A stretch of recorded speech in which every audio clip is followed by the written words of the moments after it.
com o José Luiz Tejon. Tejon, tudo bem?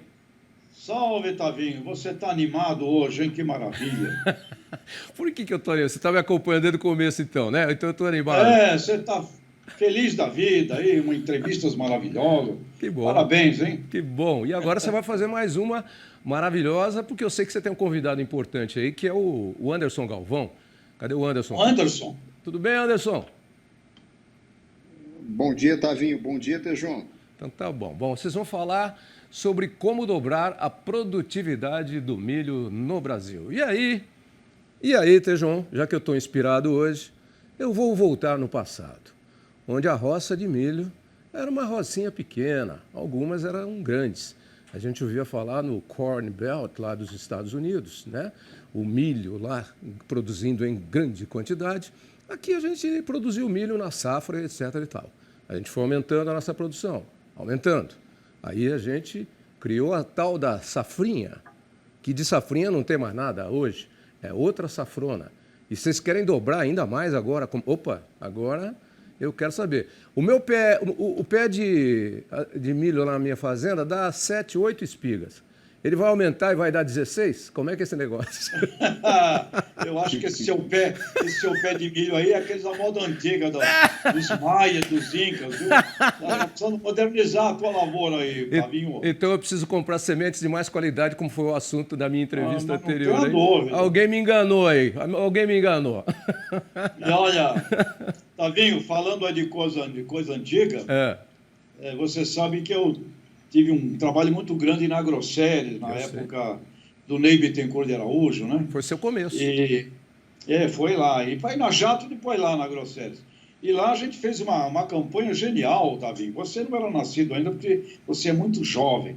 Em 1982, nós trouxemos o Pelé, em 82, para apresentar os agricultores campeões de produtividade de milho, Tavinho. Os Aí. caras tinham no concurso Ah, 15, 16 mil quilos por hectare, e a média brasileira era 1.800. Olha a distância que meu. era lá naquele tempo, né? Mas é Muito isso bom. aí. Vamos ver agora com o Anderson então, como é que a gente dobra isso aí, já que a gente tem Vamos ver. bons patamares aí de produção. Ah, mas você foi bonzinho comigo, viu? Quando você levou o Pelé lá para anunciar os maiores produtores de milho, eu já tinha. Quando foi? Em 82, é isso? 82 foi. Eu já tinha uns 25, 26 anos por aí, tá? Não era tão Era um novinho assim. jovenzinho. Naquela época eu namorava bastante. Vai, segue. Oh, tá bom, tá bem, vamos lá. Ô, Anderson, prazer estar contigo aqui. Tu é um cara que tem uma visão espetacular de cenários, né? Uma visão econômica, econométrica de planejamento. Muito contente de estar com você. Seja bem-vindo, Anderson, com a gente aqui hoje. Obrigado, Tejon. Obrigado, Tavinho, pelo convite para falar um pouco aí desse desafio de dobrar a produção de milho do Brasil.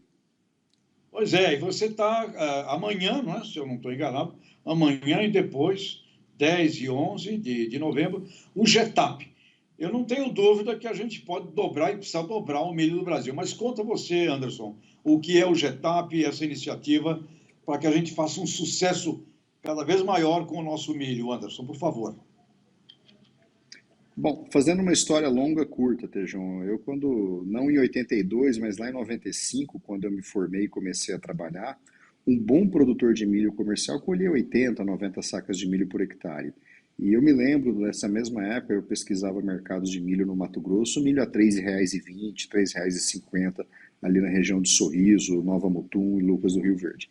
Então, é inegável que nesses 25 anos nós tivemos uma verdadeira revolução, transformação na forma de produzir milho no Brasil. Como o Tavinho colocou, né, o crescimento da safrinha. A safrinha, no começo, o agricultor plantava esperando colher palha. O que viesse de milho era lucro.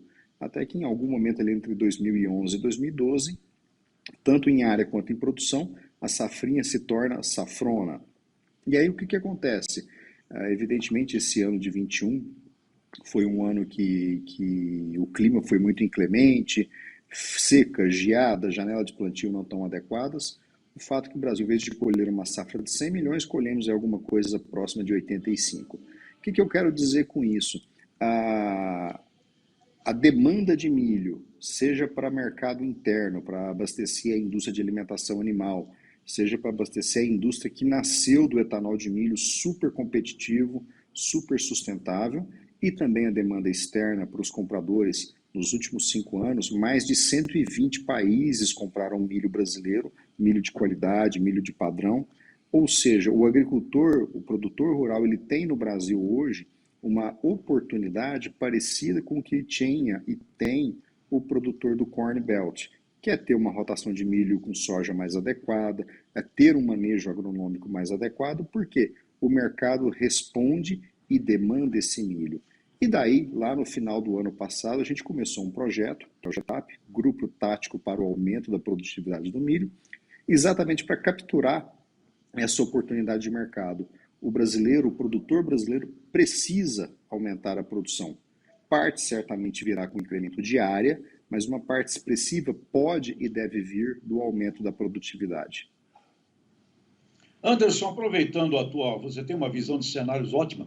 Eu sou muito otimista com o milho e sempre digo que o milho se transformará na maior lavoura do Brasil. Você acredita que próximos 10 anos milho vai ser para o Brasil como é o milho para os Estados Unidos, a maior lavoura brasileira? Tejão, eu acredito que em volume a produção de milho rapidamente passa a produção de soja, mas dadas as características de clima, solo, estrutura fundiária e de mercado propriamente dito, eu entendo que o milho será a dobradinha perfeita com a soja. Até um dos temas do GETAP amanhã é falar da sinergia econômica, agronômica e ambiental da produção de milho acoplada na produção de soja. Então, acho que essa é a grande vantagem comparativa que o Brasil tem, que americano não tem, que argentino não tem, que ucranianos não têm. Então, sim, o milho ganha uma relevância crescente na medida em que ele se conecta ao mercado internacional, na medida, você lembra lá da década de 80, da década de 90, que o agricultor comprava insumos muitas vezes dolarizados, mas o preço do milho era formado em reais. O Ivan Vedequim vai falar muito disso amanhã conosco a respeito desse tema. Então era um descasamento de custos e receitas. Agora não, milho e soja acompanham o dólar, acompanham o Chicago, e isso traz previsibilidade para o agricultor. Em tendo previsibilidade, esse agricultor vai fazer bons investimentos em sementes, manejo de solo, equipamentos, e a consequência natural, um ciclo extremamente virtuoso de ganho de eficiência, de ganho de produtividade. E aí, resumindo então o ponto, sim, cresce muito a importância do milho, cresce muito o peso relativo do milho, mas a condição brasileira ela é muito única, muito específica. Aqui o milho é um baião de dois com a soja.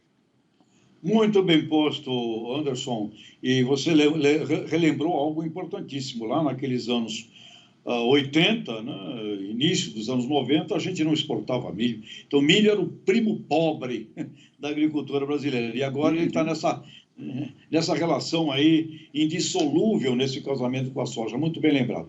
E, Anderson, para te encerrar aqui nosso papo no GETAP, vocês acreditam que a gente pode elevar a produtividade média brasileira para quanto aí nessa lavoura agora, na próxima lavoura? Você acha que a gente pode crescer em quanto a produtividade do Brasil, Anderson? Olha, esse é um ponto bastante importante, Tejon. Eu vou já um spoiler do que vai ser anunciado lá dos ganhadores do resultado desse primeiro concurso GETAP. 2021, milho inverno, uma safra onde a janela de plantio foi apertada, não foi adequada. Primeiro, uma das piores secas aí talvez em um século, geada, pressão fenomenal de cigarrinha e outras pragas, e ainda assim, os 6 ganhadores, sendo 3 sequeiro, 3 irrigado, são todos produtores que os talhões que foram auditados de forma independente, todos produziram mais de 200 sacas de milho por hectare. O maior deles, quase 250 sacas de milho por hectare, naquilo que se chamava de safrinha. Então, esses patamares, Tejon, entendo eu que eles sinalizam qual que é o teto produtivo da tecnologia de hoje. Então, se a gente pegar que a produtividade média do Brasil vai ficar em 80, 90 sacas nesse ano, por conta de todos os fenômenos de clima e de manejo que eu mencionei há pouco, a gente entende que sim, há espaço para, no mínimo, dobrar a produtividade de milho no Brasil. De que Muito forma? bem posto. Manejo agronômico, né? Todos esses Sim, elementos. olha, muito interessante. Queria chamar o Tavinho para estar conosco aqui, para encerrar o papo contigo, Anderson. 4.800 quilos por hectare, 5 mil, para um potencial de 12, 15 mil, né, no concurso GETAP, pode dobrar de tamanho. Tavinho, você vai ter que rever aí o que você está fazendo no teu sítio, viu? Eu vou trocar o meu fornecedor Azteca, não, Inca, por um, por uma semente de qualidade aí, porque eu estou a fim de chegar nesse número aí, viu? Mas a gente tenta, é bom lembrar que a gente tem batido recordes e recordes de produtividade, né? As safras a previsão de safra da Conab sempre vem trazendo isso, e eu acho que a tecnologia é que vem contribuindo com isso. Vocês falaram especificamente do milho, mas a gente tem o desafio da soja também, onde a média nossa, aí, que é de 65 sacas por hectare, chega em algumas propriedades, claro que com um tratamento diferente e tal, não sei o quê, a 140, 144, né? Ou seja, existe a possibilidade, sim, de produzir mais sem desmatar e sem aumentar a área de plantio, e usando tecnologia. Eu acho que esse é o grande mote da produção do alimento no Brasil. Acho que um grande desafio que a gente tem ainda, já que estão vocês dois aí, só para terminar, é a questão que brotou agora, que é a questão da nossa dependência de fertilizantes, ou dos principais nutrientes que compõem principalmente o nosso trio NPK, né? Então, essa dependência, eu acho que a gente já tinha que ter trabalhado isso há mais tempo.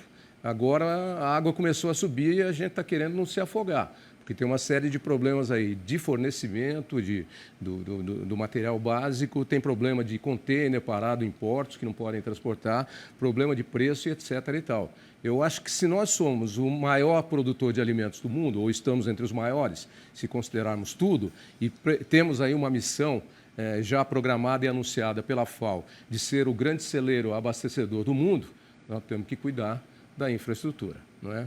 Porque eu acho que você tem que ter as duas coisas. Você tem que ter o boi e tem que ter a terra para pôr o boi. Não adianta ter só a terra ou ter só o boi.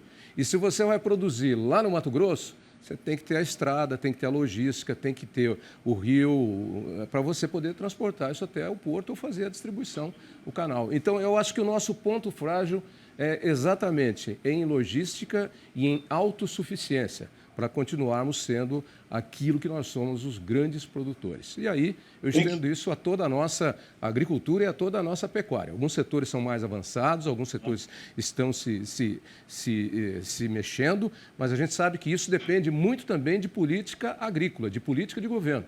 Nós estamos numa boa linha nesses últimos anos agora, né, com a ministra Tereza Cristina, e as várias instituições de pesquisa e institutos que nós temos. Mas nós temos que afinar isso ainda mais para que seja uma política real de autossuficiência, ou, pelo menos, se não autossuficiência, uma quase autossuficiência. Porque não dá para ficar pedindo favor para os outros, que os outros vão fazer favor para a gente quando puderem.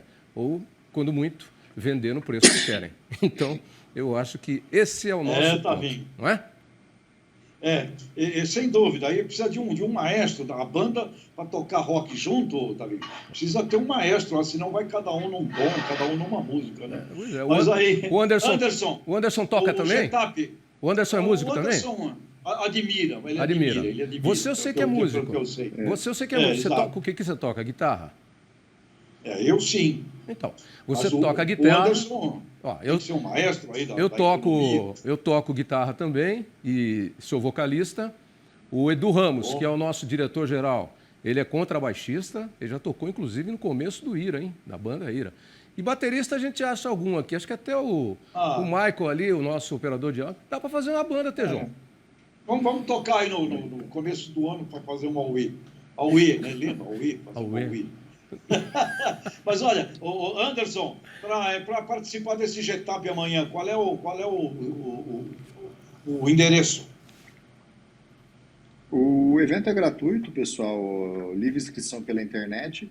O endereço é o Getap, G de gato, E de escola, T de tatu, A de alfa, P de papai, getapmilho.com.br. Alô, Tejão. Ótimo. Ok. Obrigado. Valeu, André. Obrigado.